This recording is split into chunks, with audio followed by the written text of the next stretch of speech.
భద్రాద్రి కొత్తగూడెం జిల్లా చర్ల మండలం కొత్తగూడెం పంచాయతీలోని ధనవాయిపేటకి సంబంధించిన ఆర్ఓఆర్ పట్టా భూమిలో రైజింగ్ కాంట్రాక్టర్ కొంతవరకు పర్మిషన్ తీసుకొని అనుమతి లేకుండా ఒక రైతు పొలంలో నుంచి ఆయనకు సంబంధించిన కంచె మొత్తం గట్లన్నీ ప్రొక్లైన్ తో మొత్తం ఇచ్చేసి దానికి సంబంధించిన కంచె మొత్తం మీకు రోజుకి 10 లారీలు దాదాపు ఒక 10 రోజులు తిరుగుతున్నాయని చెప్పేసి ఆయన 60 బస్తాలు పండాల్సిన పొలంలో ఈ లారీలు బాగా హెవీ వెయిట్ తో తిరగడం వల్ల చూడొచ్చు మీరు ఇక్కడ భారీ యంత్రాలతో ప్రొక్లైన్ పెట్టేసి ఆ గట్లు మొత్తం నాశనం చేసేసిండ్రు, పెంచింగ్ కూడా గూలగొట్టేసిండ్రు. ఆ రైతు అయితే ఆవేదన చెందుతుండ్రు. ఆ రైతుకు ఆరోగ్యం బాగలేక గత 10 రోజుల క్రితం హైదరాబాద్ హాస్పిటల్లో వైద్యం చేయించుకోవడానికి అయితే వెళ్ళిండు. ఇప్పటికే నేను అప్పుల పాలైపోయినా 5-6 లక్షల దాకా నాకు అప్పులు ఉన్నాయి. ఇటు చూస్తేనేమో ప్రభుత్వం ఇచ్చిన ఆర్ఓఎఫ్ఆర్ పట్టా భూమిలో ఇట్లా వీళ్ళు కాంట్రాక్టర్ నాకు పర్మిషన్ తీసుకోకుండా అటు లారీ యజమానులు గాని రైజింగ్ కాంట్రాక్టర్ గాని ఇట్లా మొత్తం నా సర్వనాశనం చేసిందని చెప్పేసి అయితే రైతు వాపోతుండు. సంఘటనలు అక్కడ చుట్టుపక్కల దానవాయిపేట గ్రామస్తులు ఏం చేసిండ్రు, కొత్తగూడెం దానవాయిపేట గ్రామస్తులు ఆ లారీలను అడ్డుకొని అక్కడ కొంచెం రగడ జరగడంతో ఫారెస్ట్ అధికారులు అయితే అక్కడికి చేరుకోవడం జరిగింది. ఫారెస్ట్ అధికారులు చేరుకున్న వాటిని అక్కడికి ఫారెస్ట్ ఆఫీస్ కి అయితే వాటిని తరలించడం జరిగింది. ఇదే విషయం మీద మనం అక్కడ చర్ల మండల ఎఫ్ఆర్ఓ గ్వాలియర్తో మనం మాట్లాడే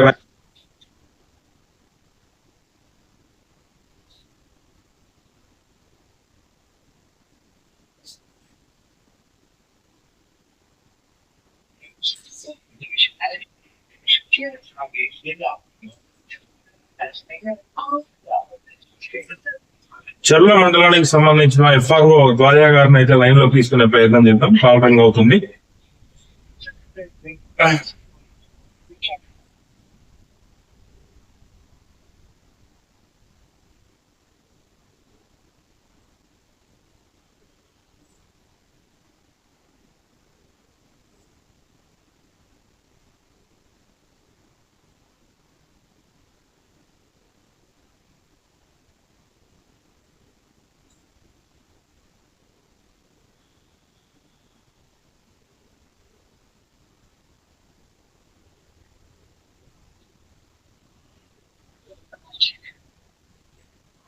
లిఫ్ట్ చేయట్లేదు, మళ్ళీ ఒకసారి ట్రై చేద్దాం.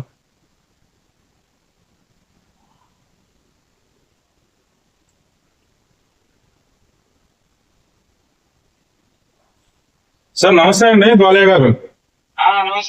సార్ నేను వైసీపీ న్యూస్ ఆఫీస్ నుంచి మాట్లాడుతున్నాను సార్. మేము ఇది ఇందాకలా మీ చర్ల మండలము కొత్తగూడెం పంచాయతీకి సంబంధించిన ఒక రైతు పొలంలో తనకి లారీలు మట్టి తోలుకుపోతున్నాయని చెప్పేసి అన్యాయం జరిగిందని చెప్పేసి మా దృష్టికి వచ్చింది. దీని మీద వివరణ తీసుకుందామని ఆఫీస్ నుంచి మీకు కాల్ చేస్తున్నాం. మీరు లైవ్ లో ఉన్నారు సార్. మేము కూడా స్మార్ట్ కార్డ్ ఇన్స్పెక్షన్ చేస్తున్నాం సార్. మేము ఆల్రెడీ ఇంటిగ్రేషన్ గ్రామ ప్రజలు పక్కన గ్రామ ప్రజలు సర్పంచ్ వాళ్ళందరూ కలిసి యాప్ చేసి మాకు ఉపజెప్పారు. ఓకే, ఆఫీస్ కి సీట్ తీసి పెట్టగలిగాం. దాని మీద ఎంత వాల్యూ వస్తే అంత ఫైన్ కట్టేసుకో. ఇప్పుడు ఎన్ని లారీలు సీట్ చేశారు సార్? 2 టిప్పర్లు. వాళ్ళకి పర్మిషన్ ఉందా అండి తోలుకోవడానికి? మీరు ఇచ్చారా పర్మిషన్? ఎవరి నాకు కూడా తెలియదు ఇప్పుడు కనుక. ఒక బిజీలో ఇటు చూడలేదు. ఇక అది ఎంత ఫైన్ అయితే అంత చేస్తాం, కట్టిస్తాం. బండ్లు అయితే సీట్ చేశారు? చేసినాం, ఆల్రెడీ రేంజ్ యాప్స్ లోనే ఉన్నాయి. ఫోటో కావాలంటే పెడితే మీకు సరే సార్, ఒకసారి సీట్ చేసిన ఫోటోలు పంపించండి సార్. Okay, thank you. పెట్టండి. Okay sir, thank you.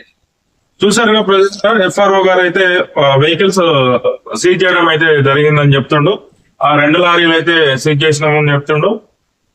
వాటికి సంబంధించిన ఎంత లాస్ అయితే ఉందో అంత లాస్ ఆయనకైతే పెనాల్టీ పరంగా వేయడం అనేది చెప్తుండు.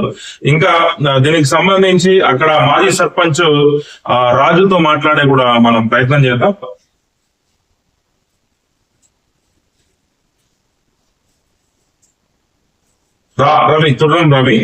తుర్రం రవి మాజీ సర్పంచ్ తను.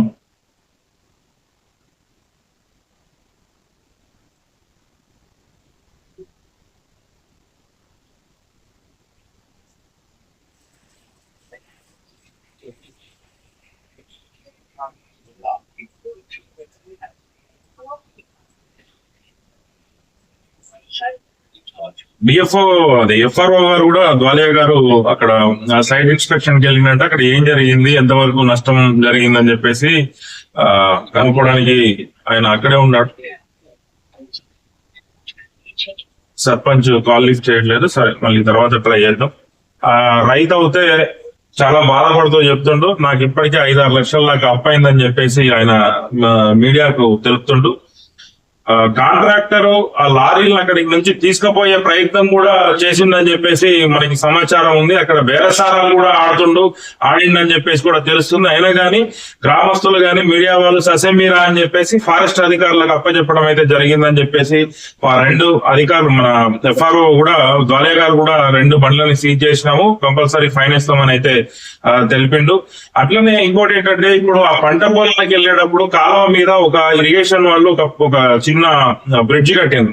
ఇంత హెవీ లోడ్స్ వెళ్ళడం వల్ల అంటే ఒక బ్రిడ్జ్ కెపాసిటీ అంత టన్నేజ్ చేసుకుని వెళ్తే ఆ బ్రిడ్జ్ ఆగుతుందా? ఎప్పుడో పాతకాలం కట్టిన బ్రిడ్జ్ రేపు ఆ కాకిచ్చి ఆ బ్రిడ్జ్ కూలిపోతే అటు వెళ్ళి పంట పొలాలకి ఎరువులు వెళ్ళాలన్నా, ట్రాక్టర్లు వెళ్ళాలన్నా, ఎడ్ల బండ్లు వెళ్ళాలన్నా గానీ, వ్యవసాయ పనులకు సంబంధించి రైతులు ఏదైనా తీసుకెళ్లాలన్నా గానీ ఆ బ్రిడ్జ్ మీద నుంచే వెళ్ళాలా, వాళ్ళకి వేరే మార్గం లేదు, మధ్యలో కాలం ఉంటది. మరి అలా ఇట్లా పర్మిషన్స్ లేకుండా, అధికారుల అనుమతులు లేకుండా ఇలాంటి పనులు చేస్తే మాత్రం ఇటు ప్రభుత్వానికి చాలా నష్టం చేకూరుతుంది. కాబట్టి ఈ కాంట్రాక్టర్ ఎవరైతే ఉన్నారో ఆయన మీద ఎట్టి పరిస్థితుల్లో చర్యలు తీసుకోవాలని చెప్పేసి అయితే అక్కడ గ్రామస్తులు, దానివైపేట గ్రామస్తులు, ఆర్కొత్తగూడెం దానివైపేట గ్రామస్తులు అయితే తెలుపుతుండ్రు. ఇక్కడ గ్రామస్తులు ధర్నా మా రోడ్డు మీద అక్కడ చేస్తున్న విజువల్స్, గుమిగూడిన విజువల్స్ కూడా మనం చూడొచ్చు. ఈ బండ్లను అయితే ఫారెస్ట్ రేంజ్ ఆఫీసర్ అయితే రేంజ్ కి అయితే తీసుకెళ్లడం జరిగింది. అక్కడ 2 బండ్లు కూడా అక్కడే ఉన్నాయని చెప్పేసి గ్వాలియర్ చెప్తుండ్రు. చెర్ల మండలం భద్రాద్రి కొత్తగూడెం జిల్లా లోని మాది ఆరకొత్తగూడెం పంచాయతీలోని దానవపేట గ్రామం.